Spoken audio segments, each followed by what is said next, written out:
Boa tarde a todos, sejam bem-vindos. Com grande satisfação que apresentamos o palestrante de hoje, Lucas Bonifácio.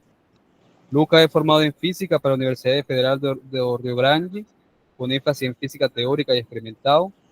Possui mestrado em Física Experimental Aplicada, com foco em Tecnologia e Controle de Energias Renováveis, também pela PURG.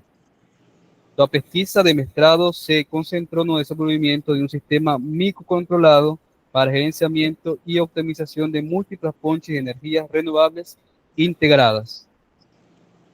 Durante sua graduação, Lucas foi bolsista de iniciação científica em áreas como teoria clássica do caos, cálculo fracionário, aplicado a sistemas dinâmicos y técnicas de caracterización estructural de materiales cristalinos por difracción de rayos X.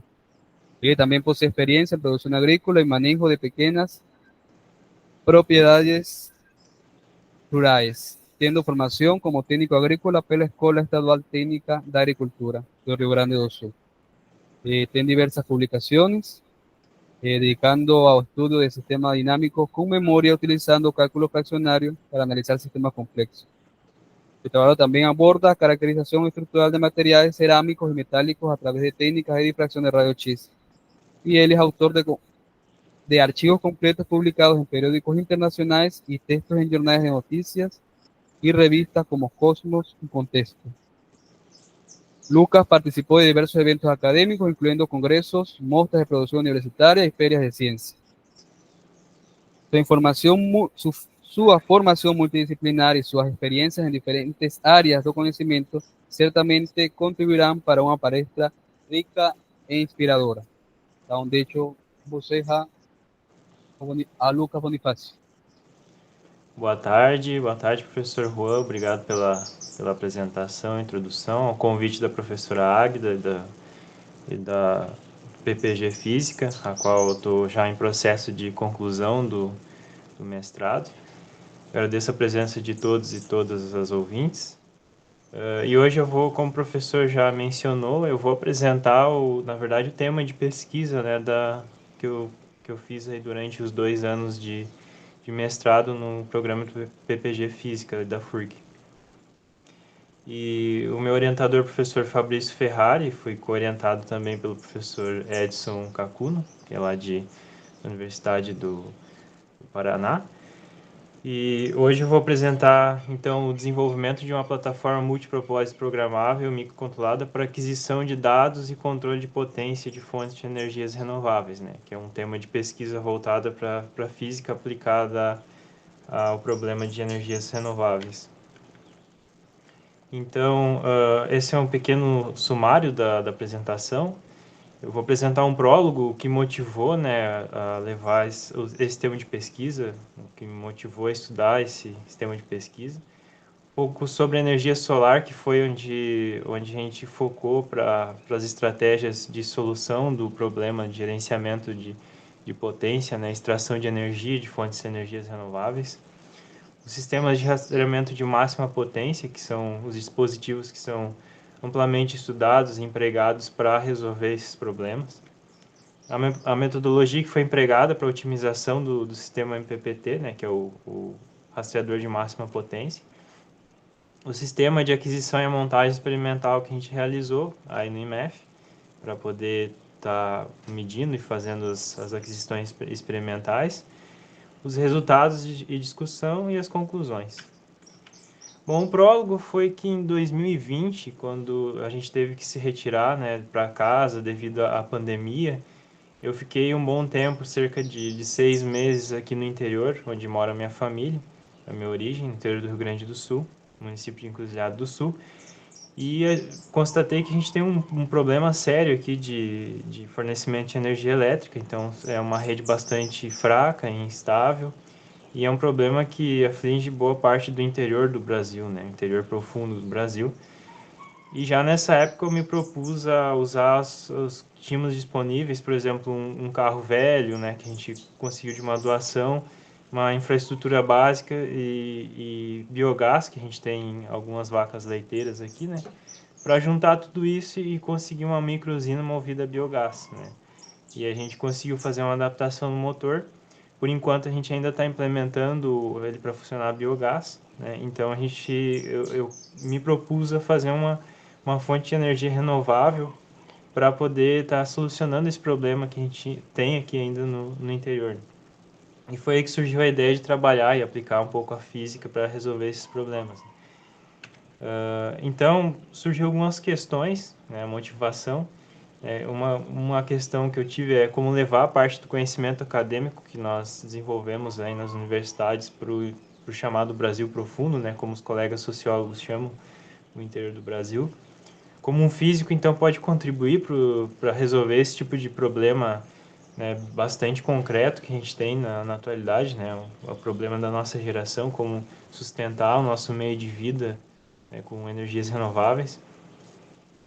Sanar também a baixa qualificação na área de física experimental.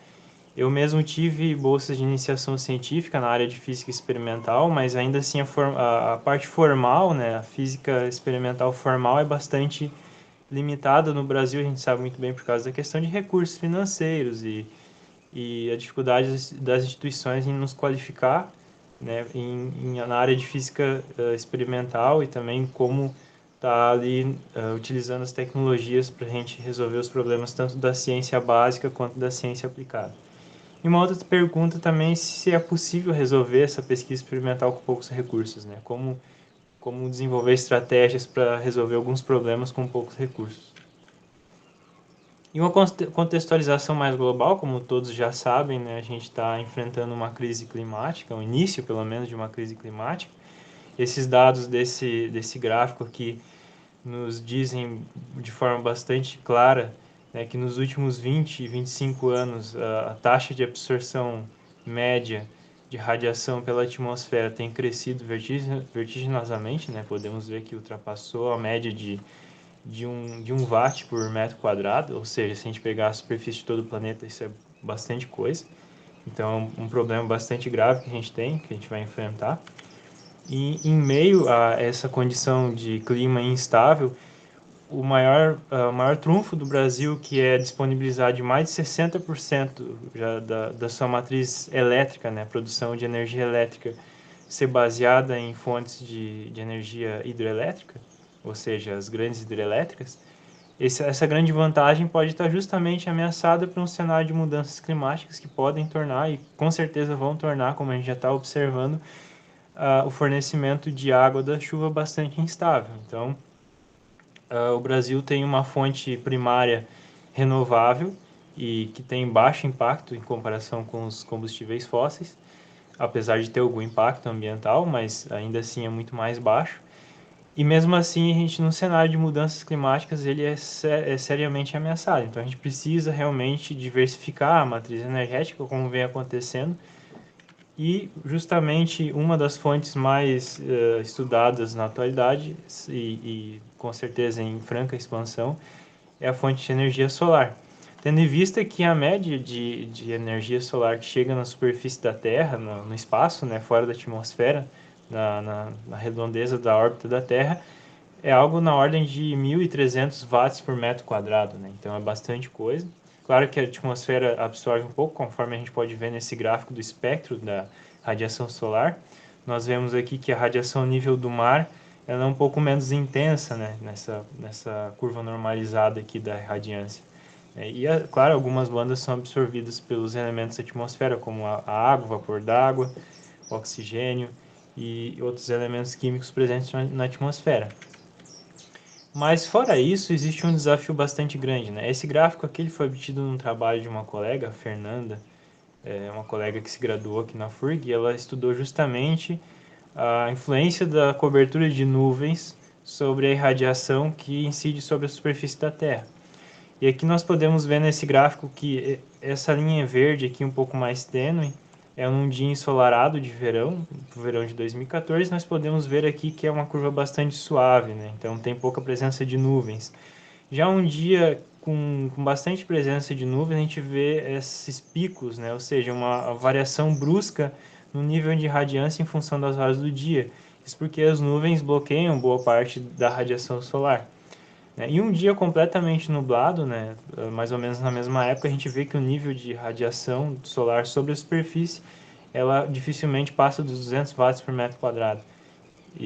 Então a gente pode ver uma variação muito grande, né? Mesmo num dia sem nuvens, pela rotação da Terra, a gente tem essa curva aqui que lembra um sino invertido ou uma gaussiana, mas é a curva de radiância em função das horas do dia, e justamente essa variação torna a utilização da energia solar fotovoltaica bastante difícil. Quanto às tecnologias, né, que são disponíveis hoje em dia para se obter energia solar, a gente tem as células de silício, né, que são montadas em módulos fotovoltaicos, que são a reunião de várias células, e essas células elas convertem a energia dos fótons, ou seja, a energia que é carregada pelos fótons de luz, em corrente elétrica por meio de elétrons que são ejetados da camada do cristal de silício, né? Temos silício dopado com nitrogênio e fósforo, e essas duas camadas, como elas têm buracos, né? Ou tem um gap de energia, quando existe a interação da radiação solar com os elétrons da camada N, eles são ejetados, passam esse gap, se eles tiverem energia suficiente, e com isso a gente gera uma diferença de potencial, ou seja, um campo elétrico. Quando a gente conecta uma carga entre essas extremidades, a gente gera uma corrente elétrica, que é justamente gerada pelo efeito fotovoltaico. A gente pode modelar essa célula de várias formas, mas o modelo mais simples que tem, esse aqui da figura à esquerda, né, que a gente emula uma célula fotovoltaica como uma fonte de corrente ideal, uh, associada a resistores de série equivalente e a um diodo. Esse diodo ele existe aqui no modelo por causa da junção PN, que a estrutura se comporta muito parecido com a equação de um diodo, né, a equação de Shockley, né, que é essa função dada aqui, entre parênteses. E esse modelo aqui da equação 2 é justamente o modelo desse circuito que a gente emprega para poder simular ou modelar uma célula de silício. E a curva de corrente em função da tensão, ela tem essa característica aqui que vocês podem ver. E se a gente pega a potência, o ponto de máxima potência gerada em certas condições climáticas, a gente vai ter uma corrente de máxima potência e uma tensão de máxima potência, que é justamente nesse ponto de máxima inclinação da curva de tensão por corrente. Bom, e como a gente consegue rastrear, né, as variações de potência? Como a gente também extrai o máximo de energia possível, tendo em vista que se a gente plotar a curva de potência gerada pela tensão no módulo, a gente pode ver que no ponto de máximo, que é justamente o ponto de máxima potência gerada por um módulo fotovoltaico, nós vamos ver que para cada condição climática, ou seja, a cada instante de tempo, na presença de oscilações, variações, dada a presença de nuvens, por exemplo, a gente vai ter uma variação bastante grande dessa curva de potência. E justamente o ponto de máxima potência ele vai estar sempre variando a cada instante de tempo.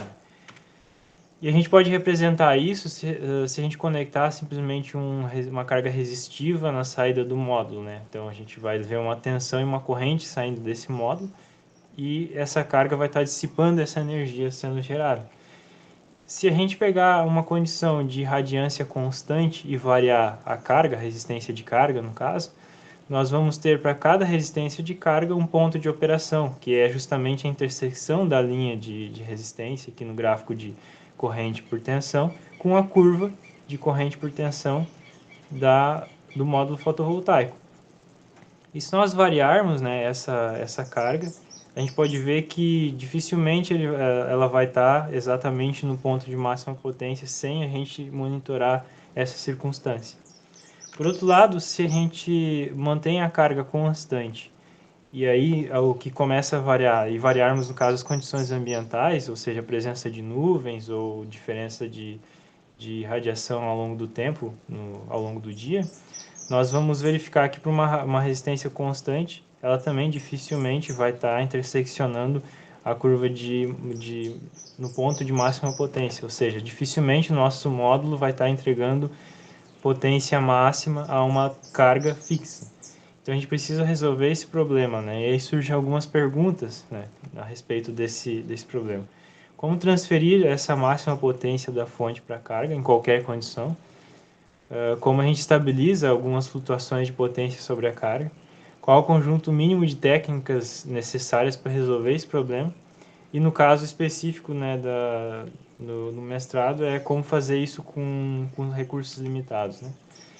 Bom, aí já existem já há mais ou menos uns 40 anos, no mínimo, as técnicas de rastreamento de máxima potência, que são os rastreadores do ponto de máxima potência, que consistem basicamente em um sistema microcontrolado, que fica lendo continuamente a tensão e a corrente que estão saindo do módulo, e esse sistema, esse algoritmo, vai operar um conversor CCCC, que nada mais é que um tipo de topologia, um circuito de potência, que vai modificar a tensão ou a corrente, né, de um barramento de, de, de corrente contínua. E como ele está entre o módulo e a carga, ele vai simplesmente variar a potência que está sendo entregue à carga a cada instante. Ou seja, eu vou poder atuar nesse dispositivo, e esse dispositivo vai variar a impedância ou vai variar a taxa de variação de potência entregue à carga e forçar o módulo a trabalhar no ponto de máxima potência. Isso é feito porque um conversor CCCC, né, um conversor que tem várias topologias, a gente escolheu uma aqui no trabalho de mestrado, ele vai relacionar a tensão de entrada com a tensão de saída. No caso, a tensão de entrada do conversor é a tensão de saída do módulo, né? E ele entrega essa tensão de saída do conversor sobre a carga. E vai depender de uma grandeza que chama ciclo de trabalho, que é o que o algoritmo ou o sistema microcontrolado vai alterar e vai perturbar o sistema para que ele possa operar no ponto de máxima potência. E aí existem os algoritmos que fazem isso, que são executados dentro dos microcontroladores, né? O mais comum de todos, que foi utilizado nessa pesquisa de mestrado, foi o Perturba e Observa, que ele é bastante simples de implementar. Tem outros que derivam dele, como o condutância incremental, que é um pouquinho mais complicado, mas faz basicamente a mesma coisa. E o fluxograma, o algoritmo, ele segue esse fluxograma aqui, ele mede a tensão do módulo e a corrente do módulo num determinado instante. Posteriormente, ele calcula a potência, né, multiplicando essas duas grandezas. E aí, se a potência no instante anterior, no instante atual, for maior do que o instante anterior, ele vai inverter o sentido da perturbação e vai verificar, vai fazer uma nova medida, esperando um certo tempo de acomodação do sistema para poder fazer uma nova medida e decidir qual vai ser a nova perturbação, se ele vai incrementar ou decrementar o ciclo de trabalho. Se a gente pudesse visualizar isso na curva de máxima potência, né, o algoritmo aqui que está sendo expresso nessa equação 6, ele basicamente vai a cada instante de tempo perturbar o sistema e verificar logo depois, dado um tempo de atraso que precisa ser determinado. Depois de um tempo de atraso, ele perturba de novo, analisa, ele verifica qual a potência e vai fazendo isso sucessivamente até chegar ao ponto de máxima potência, né, que aqui é representado na curva potência por tensão. Ele vai ficar oscilando aqui em torno do ponto de máxima potência.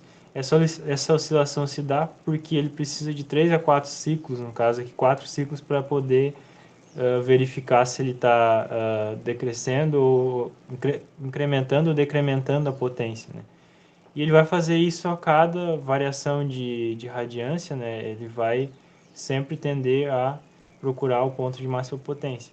E aí existe a perturbação no ciclo de trabalho, que é esse delta-delta, e o tempo, né, de perturbação entre uma perturbação e outra, que são os dois parâmetros que a gente precisa encontrar posteriormente. E as formas de implementar esse algoritmo, existem duas principais. No caso aqui na figura A, na 16A, aqui à esquerda, nós podemos ver que é um método que emprega a perturbação diretamente no ciclo de trabalho, né, do modulador PWM, que é justamente o sinal que vai controlar, né, o chaveamento desse conversor DC-DC. E esse sinal que está sendo aplicado aqui, ele é diretamente perturbado pelo algoritmo. Essa perturbação é feita diretamente sobre o sinal. Já um segundo método um pouco mais complexo, mas que oferece algumas vantagens em controle, é esse método que perturba não o ciclo de trabalho diretamente, mas a tensão de referência do modulador do sinal PWM. Então ele é um pouco indireto e, portanto, permite a inserção de sistemas de controle. No entanto, ele é um pouco mais complexo de implementar. E como a gente tinha uns recursos limitados, a gente optou por essa primeira opção aqui, né, de implementação, para poder experimentar algumas coisas. Bom, escolhido o método, né, que vai ser implementado, a gente precisa determinar o tempo entre as perturbações, que é bastante importante. É preciso o sistema se acomodar a cada perturbação para haver uma nova leitura, senão a gente tem efeitos acaba tendo efeitos de transigência, né? Entre uma perturbação e outra existe um ruído até o sistema se acomodar. Então a gente precisa dar esse tempo de acomodação. E também precisamos determinar qual o tamanho da perturbação do ciclo de trabalho, ou seja, qual vai ser a amplitude dessa perturbação. Aí, antes disso, a gente precisa conhecer um pouquinho o conversor CCCC escolhido do trabalho, que é um conversor boost, ou seja, ele sempre vai aumentar, elevar a tensão de entrada, da fonte de tensão de entrada, ele vai sempre elevar essa tensão sobre a carga, ou seja, ele aumenta a tensão de entrada, a tensão de saída, ela é aumentada. Então, e isso é feito através de um dispositivo, o dispositivo faz isso armazenando energia no indutor, e essa energia ela é comutada por um transistor. Nesse transistor S é que é realmente empregado o sinal PWM, que é o sinal de controle do conversor. Então ele é uma topologia bastante simples, né? Existem várias topologias. E as equações relevantes aqui para encurtar a história, né, para resumir bastante, é a função de ganho desse conversor. Que no caso, a função de ganho do conversor boost ideal seria essa equação 7 aqui, mas como existem perdas nesses componentes como o indutor, a chave, o diodo, né, os capacitores, essa função de ganho é um pouco mais complicada, né, dadas essas perdas do dispositivo, e essa aqui que a gente usa para poder fazer alguns modelos do conversor. E essa função de ganho aqui, se a gente relacionar a tensão de saída sobre a tensão de entrada, ou seja, quantas vezes ele vai aumentar a tensão de entrada sobre a carga, ela é uma função, né, claro que na função, quando o conversor ideal tende a infinito, quando o ciclo de trabalho tende a 1, só que quando a gente trata de um conversor ideal, ela tem um ganho máximo e depois decai, né? Depois o ganho vai a zero justamente por causa das perdas no interior do dispositivo. Então a gente simplifica a interação do módulo conversor, a gente faz algumas simplificações considerando só o ponto de operação em máxima potência, dado aqui pela equação 13, né, que a gente determina a potência máxima do módulo fotovoltaico, uma perturbação ao redor dessa potência máxima, pegando os parâmetros do módulo fotovoltaico. E aí, com isso, a gente acopla esse módulo fotovoltaico. Esse aqui é um modelo que a literatura propõe, né? É uma solução, um método de solução que a gente encontra na literatura, para poder justamente fazer as simulações em malha aberta e poder analisar a resposta do sistema depois de cada perturbação do algoritmo. Então a gente usa esse modelo aqui, que a gente faz uma pequena alteração, colocando o capacitor de saída na capacitor de entrada. E aí com isso, o método de teste, né, ou seja, primeiro a gente vai precisar simular isso numericamente para poder avaliar a resposta e poder ter uma noção de quanto tempo vai durar a acomodação do sistema, ou seja, quanto tempo ele leva para que as suas oscilações, já que ele é um circuito LC, né, que é perturbado, a gente precisa analisar a acomodação desse sistema. Então, isso é feito através da solução da função de transferência no conversor boost, que é dado pela equação 14. Essa aqui é a função de transferência, que depende da função de ganho, que foi discutida anteriormente. Aí, resolvendo isso por transformada inversa de Laplace, a gente tem que a tensão do módulo, a perturbação de tensão do módulo é dada por essa expressão, e a partir daquela simplificação do módulo em torno do ponto de máxima potência, a gente pode reescrever essa expressão, né, em termos da potência ou seja, da perturbação da potência a cada ciclo de perturbação do algoritmo PPT. E aí com isso a gente consegue estabelecer um tempo de acomodação, né? Aqui para esse sistema, no caso, se a gente pegar os valores experimentais do dispositivo que foi construído, que vai ser discutido posteriormente, inserindo os valores do capacitor, a resistência do capacitor, do indutor, enfim, e os parâmetros do módulo, a gente consegue, por meio de bibliotecas na linguagem Python, ou em qualquer linguagem de programação, na verdade, a gente consegue analisar a resposta, né, em degrau unitário desse sistema, e aí com isso a gente observa qual é o comportamento dele e o tempo que ele leva para se acomodar. No caso aqui, o tempo aproximado de 1 milissegundo. Né? E o outro parâmetro importante, tendo determinado o tempo de acomodação, o TP, é a perturbação no ciclo de trabalho. Por quê?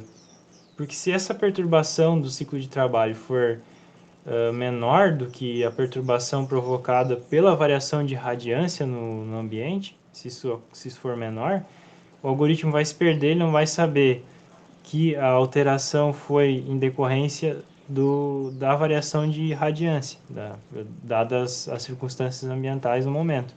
Então a gente precisa garantir o tempo todo que, para um dado local, né, para dar as características climáticas e ambientais, ou seja, velocidade de nuvens, enfim, a taxa de variação máxima de potência provocada pela variação de radiância, ela seja sempre menor do que a perturbação do algoritmo MPPT no tempo de perturbação que foi determinado anteriormente. Então a gente precisa fixar um valor que mantenha essa desigualdade aqui sempre verdadeira. Né? Então a gente precisa que o valor da perturbação sempre seja maior do que o valor da perturbação em decorrência das variações ambientais do ambiente. E depois de uma série de deduções, né, alguns métodos que a gente conseguiu encontrar na literatura, a gente resumiu isso na expressão 24, que ela depende basicamente da taxa de variação da irradiância, do tempo de acomodação que a gente calculou anteriormente, de alguns dos parâmetros do módulo fotovoltaico, né, que são esses valores dados aqui, e o ganho do conversor. Então, esses valores são tabelados. A gente pega, por exemplo, o módulo fotovoltaico que a gente usou, um módulo comercial, a gente vai lá no datasheet dele, a folha de dados, pega os parâmetros, insere naquela equação, pega o tempo de acomodação calculado nas outras simulações, e aí com isso a gente obtém qual o valor mínimo, né, da perturbação do ciclo de trabalho, que vai de 0 a 100%. No caso aqui, a gente assumindo uma certa margem, o valor teórico ficou em torno de 1%. Então, a perturbação mínima para que o sistema possa encontrar a direção certa do algoritmo MPPT é da ordem de 1%. E aí, fazendo uma série de perturbações, analisando a resposta desse sistema para dois modelos de conversor boost que a gente encontrou na literatura, né, se a gente fizer essa perturbação com os parâmetros mínimos calculados, ou seja, com um tempo de acomodação de 1 milissegundo e uma perturbação do ciclo de trabalho a cada 1 milissegundo de 1%, a gente obtém essa resposta. Aqui a gente pode olhar aqui o modelo de Choi, que é um modelo do conversor boost, né, que foi obtido por Choi e colaboradores. A gente pode observar que não há uma acomodação a cada perturbação do sistema. Então a gente pode ver que ainda não há tempo desse sistema se acomodar. Isso pode provocar instabilidades. Enquanto isso, o modelo de Nicola Fêmea, que é um pouco mais simples, não considera certas perdas no dispositivo, ele se acomoda bem mais rápido, né? Ou seja, para esse tempo aqui até seria viável, no entanto, é um modelo pouco realista. Então, para determinar uma margem de segurança, né, e manter a estabilidade do sistema, experimentalmente, depois a gente determinou um valor, né, o que a gente conseguiu obter na prática, de, na verdade, um pouco mais de 3 vezes o valor de 3,2 milissegundos, né, por valor entre perturbações, e cerca de 1,56%, né, do valor de cada perturbação. E aí quando a gente pode ver aqui que a perturbação ela se acomoda bem dentro do tempo de 3,22 milissegundos. Na verdade, 32 milissegundos, né? Perdão. Então, isso aqui foi o que a gente usou experimentalmente, esses parâmetros, né? E que a gente pode observar nos modelos que o sistema realmente se acomoda dentro dos parâmetros calculados. E aqui a função de ganho, dados os parâmetros do conversor construído, né, que a gente também pode simular isso, a gente tem desse modelo aqui a curva em magenta, a curva de ganho para o conversor que a gente construiu. E a gente vê que o ganho máximo ocorre em 69%, quase 70%, e o ganho máximo de 1,62 vezes, né, na tensão de saída. Então a gente pode observar que o tempo de acomodação depende da potência máxima fornecida ao conversor, né? E seu valor é intimamente relacionado com a estrutura do conversor. Ele depende muito mais da estrutura, da topologia do conversor escolhido. Se eu mudar a topologia, esse tempo aqui de acomodação vai mudar, porque vai mudar os parâmetros do conversor. Já o tamanho da perturbação depende também dos fatores ambientais, como a taxa de variação, por exemplo, um lugar que venta bastante, que tem nuvens rápidas, vai ter uma taxa de variação de radiância bastante rápida, né, dada a velocidade das nuvens, e aí o meu sistema precisa responder mais rápido, então esse tempo de acomodação, consequentemente, a perturbação, consequentemente, vai ter que ser maior para poder ter uma resposta mais rápida a essas variações de radiância, né? E também, claro que ele depende da estrutura do módulo fotovoltaico, já que depende dos parâmetros.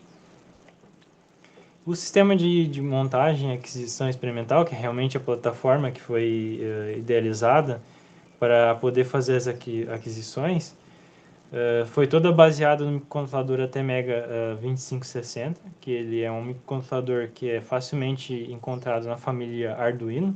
O Arduino Mega, por exemplo, é uma placa de prototipagem amplamente utilizada no mundo todo, que é utilizado por entusiastas, tanto para aprendizagem eletrônica quanto em automação. Então, é uma plataforma bastante popular, que oferece várias ferramentas, né, e vários protocolos de comunicação com o computador. Então, por causa disso, a gente escolheu esse microcomputador.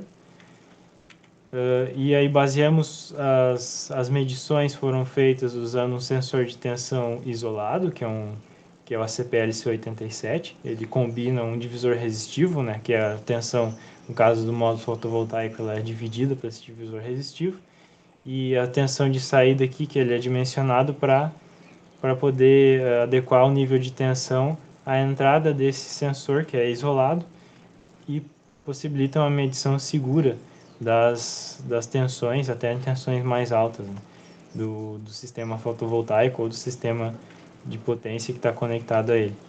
O sensor de corrente foi o WCS 1500, né, ele é um sensor Hall também isolado, então ele também oferece um nível de segurança.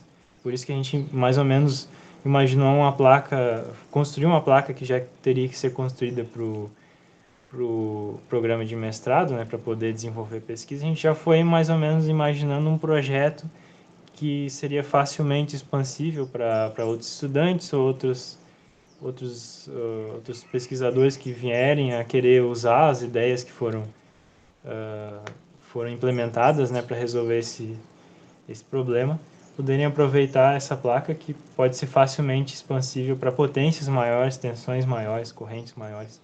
Então a gente usou sensores com essas margens de segurança. A conversão analógica e digital dos sinais e sensores é feita pelo ADS 1115, que é um conversor analógico para digital de 16 bits de resolução. Então ele proporciona uma resolução bastante grande em relação ao ATmega 2560, que ele tem um conversor analógico para digital nativo dele é de 10 bits, então ele tem uma resolução bem maior, por isso que a gente optou esse conversor separado, né, para justamente também pensando em aplicações que a gente precisa fazer medições mais precisas. E a montagem final, a placa, eu projetei ela toda em KiCad, né, que é um software livre. A gente mandou construir numa empresa chinesa essas placas, e aí elas vieram nuas, né? Elas vieram sem nenhum componente, e a gente montou todos os componentes aqui na Free mesmo. Então, esse é o aspecto final da placa, com sensores e a parte de potência aqui, microcomputador, comunicação com o computador e a parte de sinal, né, geração de sinal para o conversor CCCC. A calibração dos sensores de tensão, a gente fez testando uma onda quadrada, uma frequência de 100 Hz, que é mais ou menos seria mais ou menos a taxa de variação limite que a gente encontraria, por exemplo, num caso extremo na natureza. Claro que está muito além disso, mas ela serve justamente para avaliar a resposta. No caso aqui em azul, a gente tem o sinal quadrado injetado no sensor e aqui em amarelo a saída do sensor, né? Então a gente pode ver que é um sinal que o sensor reproduz com bastante fidelidade o sinal de entrada. E aí também a gente fez uma calibração fazendo medições, né? Infelizmente a gente não tem multímetros e instrumentos separados, então a gente teve que fazer uma validação um pouco rudimentar, mas mesmo assim a gente conseguiu, comparando os resultados de 3 multímetros, a gente conseguiu obter uma resposta, uma curva bastante aceitável para a faixa de precisão que o projeto exigia. Isso aqui é a reta que compara a tensão ideal com a tensão medida, né? E para o sensor de corrente a gente teve um pouco mais de limitação, porque a gente só tinha um multímetro que conseguia fazer aferição em correntes de até 6 amperes, mas a resposta também as medidas foram bastante aceitáveis dentro das faixas de precisão que o sistema precisaria para funcionar. Então, mesmo com alguns limitações de recursos em questão de equipamentos de precisão para validação, a gente conseguiu fazer uma calibração razoável. E aqui a gente tem o conversor boost, né, construído para o projeto, né, que é o indutor, o capacitor de entrada e a chave, o transistor, né, que chaveia o indutor. E aqui, no caso, a gente tem o diodo. Né, então foi montada uma montagem bastante simples. Essa aqui é a placa que condiciona o sinal PWM, porque para acionar a chave, o transistor, a gente não pode pegar o sinal diretamente do microcontrolador, a gente precisa de um circuito que amplifica esse sinal e adeque ele para os níveis de tensão, que são geralmente de 15 volts, mais ou menos 15 volts, para acionar o transistor. Então essa placa faz isso, é uma placa que a gente encontrou pronta, né, que usa o ACPL 316J, que é um circuito dedicado a essa finalidade de chavear o transistor. E aqui um aspecto geral da montagem, em que a gente pegou 2 módulos fotovoltaicos da Meresco, né, que tem os parâmetros estão especificados naquela tabela lá de simulação. A gente ligou os dois em paralelo e a gente monitorou a tensão de entrada com um osciloscópio. Aí a corrente passa pelo sensor de corrente, né, da placa. E a tensão também já é coletada pela placa de controle aqui. E depois de passar pela placa de controle onde tem os sensores, ela vai conectada ao conversor CCCC Boost. E esse sensor, claro, ele é acionado pela placa, né, de controle, pelo sinal PWM. E a saída, ou seja, a corrente e a tensão de saída é aplicada numa carga ajustável, que a gente ajusta ela para as condições de absorção da energia, a potência que está sendo gerada, né? Ela tem que absorver toda essa energia. E aí, claro que para manter, a gente precisa manter uma tensão constante na saída para ele ter uma referência, né? Para poder igualar, claro, a impedância, a impedância de saída aqui sobre a carga, a gente pelo menos precisa manter a tensão constante, isso é feito com a fonte. A fonte mantém a tensão constante, enquanto isso a corrente dela varia, né, sobre a carga. Então, por exemplo, quando os módulos não estão gerando nenhuma potência porque passam uma nuvem sobre o Sol, o que segura a tensão constante sobre a carga é a fonte que vai injetar uma certa potência aqui para poder manter a tensão de saída. Claro que isso aqui não passa para o módulo por causa do diodo e conversor CCCC que bloqueia essa corrente sobre os módulos, né? Esse aqui não tem contato direto. Então o módulo só injeta na direção do módulo para carga. Também é monitorado o sinal de PWM, né, sobre o transistor, né, o sinal que está sempre variando o ciclo de trabalho, né, do PWM. O monitoramento da tensão de saída é feita também com multímetro, já que a fonte não proporciona uma precisão muito boa. E existe uma fonte auxiliar, né, de 24 volts que alimenta tanto a placa de controle quanto a placa de gate driver, né, que amplifica o sinal para o transistor. Então essa é a montagem básica. Aí para testar o sistema, como a gente não tinha um dispositivo, uma fonte que emulasse um módulo direto, né, e a gente só tinha os dois módulos para verificar se o sistema estava mais ou menos se comportando como esperado, a gente precisou emular isso com um teste real, colocando os módulos, né, no sol, né, na direção certa, e monitorando a potência deles gerada por eles, conhecendo os parâmetros máximos, né, desses módulos. E isso para o dia 13 do 10, a gente fez em 2 dias, né, com diferentes condições climáticas.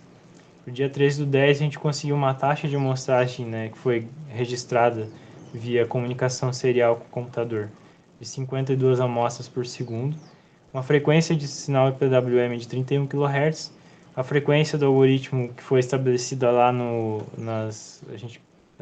como foi mostrado anteriormente, de 32 milissegundos, ou seja, 31 Hz, a amplitude da perturbação de 1,56% e o limite estabelecido para o ciclo de trabalho de 75%, para que ele não ultrapassasse esse valor, e a tensão de saída foi mantida em 25 volts, né? A tensão sobre a carga, com a tensão que a fonte manteve.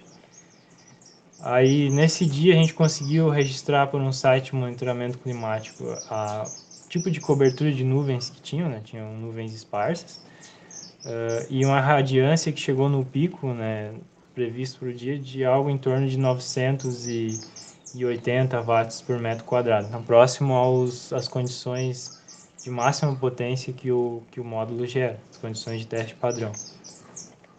E aqui são as séries temporais, né? Aqui em azul o ciclo de trabalho em função do tempo, a tensão em função do tempo aqui em vermelho no meio, e aqui a corrente em função do tempo em verde, né?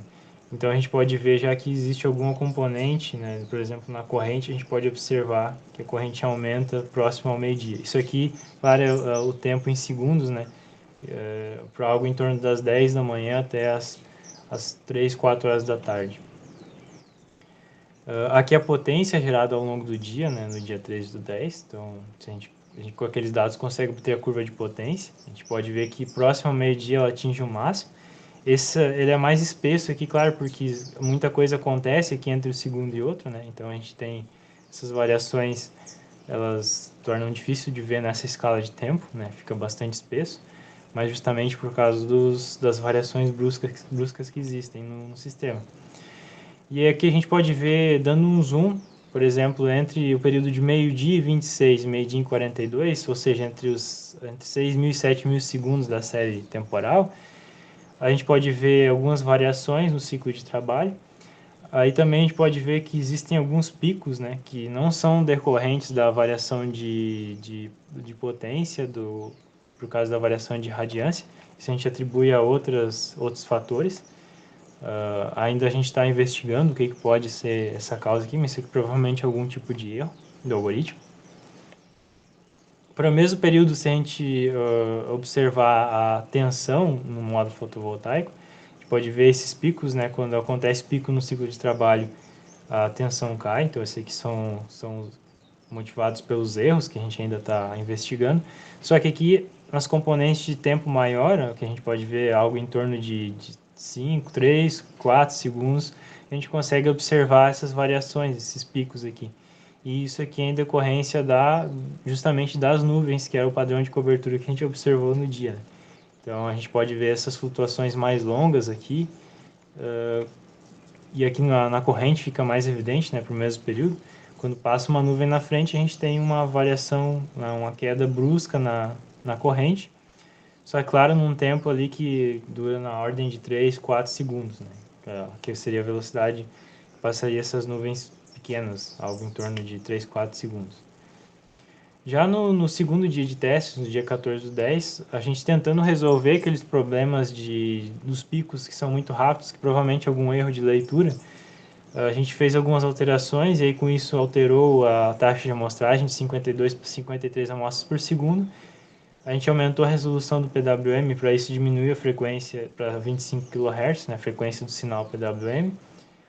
A frequência do algoritmo permaneceu a mesma, a amplitude da perturbação também. Reduzimos o ciclo de trabalho máximo para poder limitar a operação do conversor boost, para ele não entrar na margem estável, né, conforme aquela curva que a gente pôde observar. E a tensão de saída foi mantida em 25 volts. Esse dia que a gente pode observar um outro padrão de nuvens, uma cobertura mais fechada, né? Estava bastante nublado nesse dia, então a gente teve um nível de radiância bem mais baixo. Infelizmente a gente não conseguiu registrar a radiância no site, eu perdi a janela né, que era uma amostragem gratuita que a gente tinha acesso, a gente perdeu nesse dia, então não tive como registrar, mas eu pude verificar em outros sites que foi algo em torno de 300 watts por metro quadrado o máximo, né, nesse dia. E aqui a gente pode ver, por exemplo, na curva de corrente, uma corrente bem mais baixa do que o dia anterior, uma componente bem mais suave, né? Ou seja, não tivemos um aumento da potência. E a curva de potência reflete isso, já que ela não passa muito a média não passa muito de 80 watts por metro quadrado, né? Enquanto no outro dia era muito superior. Aí aqui uns detalhes, né, das perturbações, aqui a gente pode ver a perturbação no ciclo de trabalho, se a gente ampliar bastante, né, aqui algo em torno de 3, 4 segundos, né, essas flutuações. Aqui não passa de um segundo, na verdade, né, a gente pode ver esses picos. Isso aqui ainda é uma coisa que a gente está investigando, o que pode provocar isso aqui.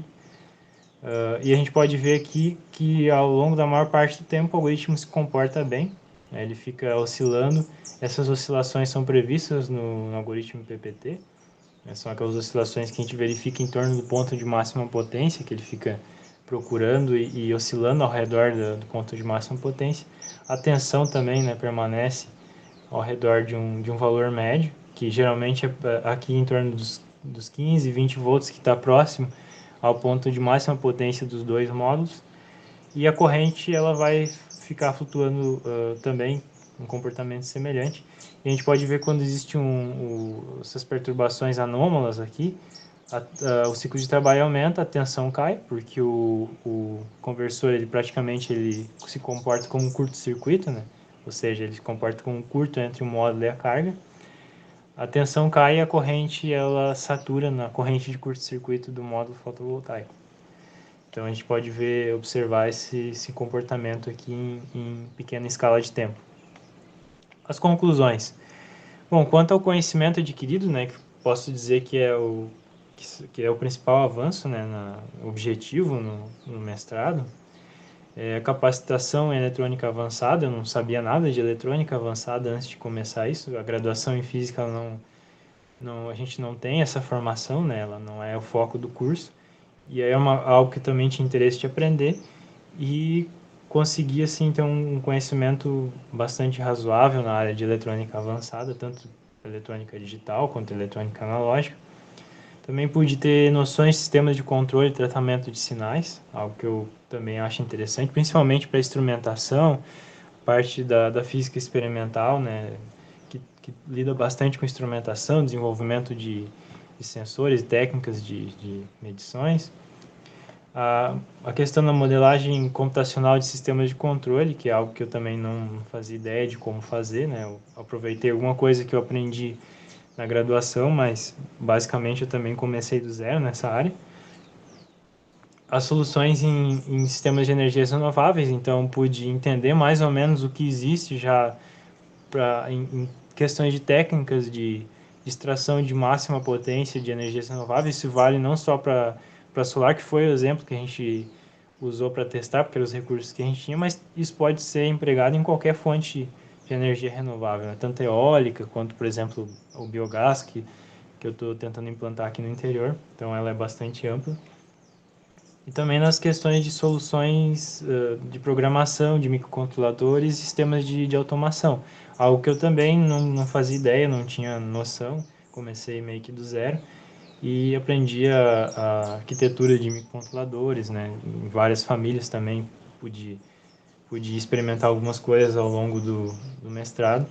E é uma capacitação que também veio, né, para poder resolver esses problemas e avançar no estudo.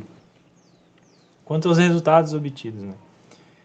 Globalmente, a gente pode afirmar que o sistema se comportou como previsto, né? Os sensores, os sinais, a placa, né, que foi projetada, ela se comportou conforme esperado, apesar de a gente ter limitações de instrumentação para poder validar com mais detalhes, ela se comportou razoavelmente bem, na questão do hardware em si, né? E ela respondeu até as expectativas em relação à curva de radiância.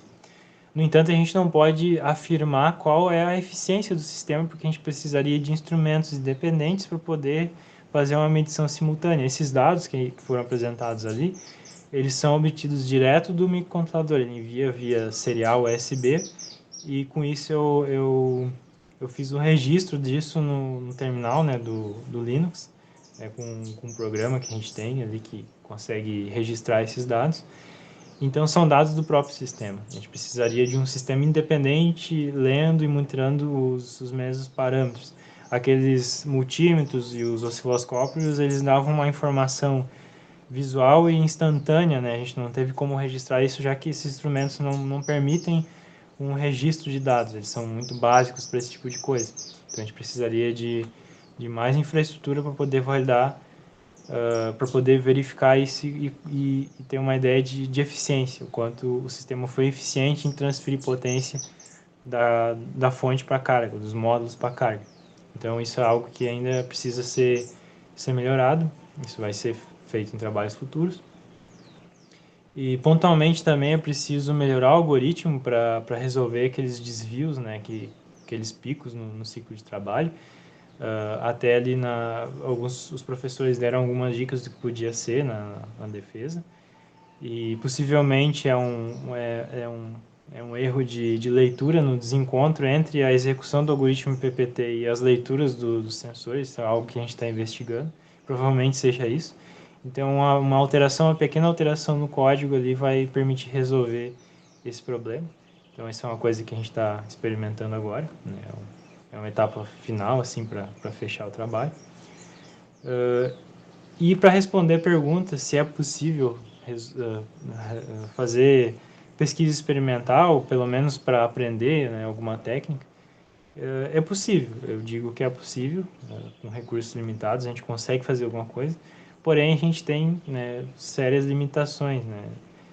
O tempo de execução aumenta, a gente tem vários contratempos e também a qualidade da verificação dos resultados ficou um pouco comprometida por causa justamente de algumas limitações. Mas é possível fazer alguma pesquisa experimental com poucos recursos. Então, aqui algumas referências bibliográficas do assunto, né, que eu utilizei na pesquisa. Por fim, eu gosto de encerrar dizendo uma frase do professor Feynman, né, que ele dizia que estude muito o que mais interessa da maneira mais indisciplinada, irreverente e original possível. Que é basicamente, num país como o Brasil, é o que a gente precisa fazer meio que para se virar, assim, com os recursos limitados que a gente tem. A gente precisa, às vezes, dar uma improvisada, e isso que eu acho que é a principal marca que nós temos, assim, para a contribuição para o mundo, né? Como a gente resolve alguns problemas com poucos recursos, o que o professor Feynman sempre conseguiu na sua carreira, na sua biografia, demonstrou muito bem isso. Acho que é um exemplo nessa área.